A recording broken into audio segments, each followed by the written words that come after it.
સુરત ગ્રામ્ય પોલીસે operation delta હન્ટના ભાગરૂપે ગેરકાયદેસર રીતે વસવાટ કરતા 16 બાંગ્લાદેશી નાગરિકોને ઝડપી પાડ્યા હતા. આ ઘૂસણખોરો કોઈપણ પ્રકારના માન્ય દસ્તાવેજો કે પાસપોર્ટ કે વિઝા વગર શહેરના અલગ અલગ વિસ્તારોમાં છુપાઈને રહેતા હતા. ઝડપાયેલા 16 બાંગ્લાદેશીઓને પરત મોકલાયા છે. સુરત ગ્રામ્ય પોલીસે થોડા દિવસ અગાઉ ઓપરેશન ડેલ્ટા હન્ટ હેઠળ ગેરકાયદેસર રીતે વસવાટ કરતા 16 બાંગ્લાદેશી નાગરિકોને ઝડપી પાડ્યા હતા. આ તમામ નાગરિકોને કાયદેસરની કાર્યવાહી બાદ તેમના વતન પર મોકલી દેવામાં આવ્યા છે. પોલીસ તપાસમાં સામે આવ્યું છે કે પકડાયેલા 16 બાંગ્લાદેશી નાગરિકો પશ્ચિમ બંગાળની સરહદ દ્વારા રાત્રિના સમયે ઘૂસણખોરી કરીને ભારતમાં પ્રવેશ્યા હતા. ત્યારબાદ તેઓ અલગ અલગ વાહનો મારફતે સુરત પહોંચ્યા હતા અને છેલ્લા દોઢેક વર્ષે અહીં છૂટક મજૂરી કરી રહ્યા હતા. સુરત ગ્રામ્ય એસઓજી પીઆઈ ઓડેદરાના જણાવ્યા અનુસાર જિલ્લામાં ગેરકાયદેસર રહેતા બાંગ્લાદેશીઓને શોધવાની કામગીરી હજુ ચાલુ જ છે.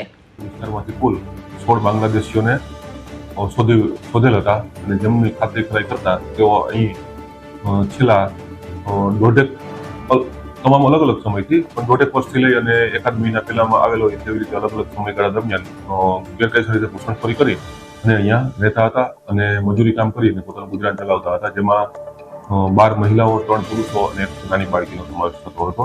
આ લોકોએ ગેરકાયદેસર ઘૂસણખોરી કરવા માટે બાંગ્લાદેશની બોર્ડર ઉપરથી રાત્રિના સમયે અંધારાનો લાભ લઈ અને ઘૂસણખોરી કરેલી હતી અને ત્યારબાદ અલગ અલગ વાહનો દ્વારા વાયા મારફતે સુરત સુધી પહોંચેલા હતા અને મજૂરી કામ કરતા હતા. તેમની પૂરતી ખાતરી કર્યા બાદ તે લોકોને થોડા સમય પહેલા અહીંયાથી રિપોર્ટ કરવામાં આવેલ છે અને પરત મોકલી દીધેલ. ઝડપાયેલા લોકોમાં 12 મહિલાઓ અને 3 પુરુષો અને 1 નાની બાળકીનો સમાવેશ થાય છે.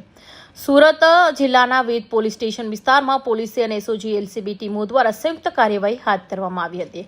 તપાસ દરમિયાન તેમની પાસેથી બાંગ્લાદેશી હોવાના પુરાવા મળી આવ્યા હતા. કૌશિક પટેલનો report, Hind TV news, Surat.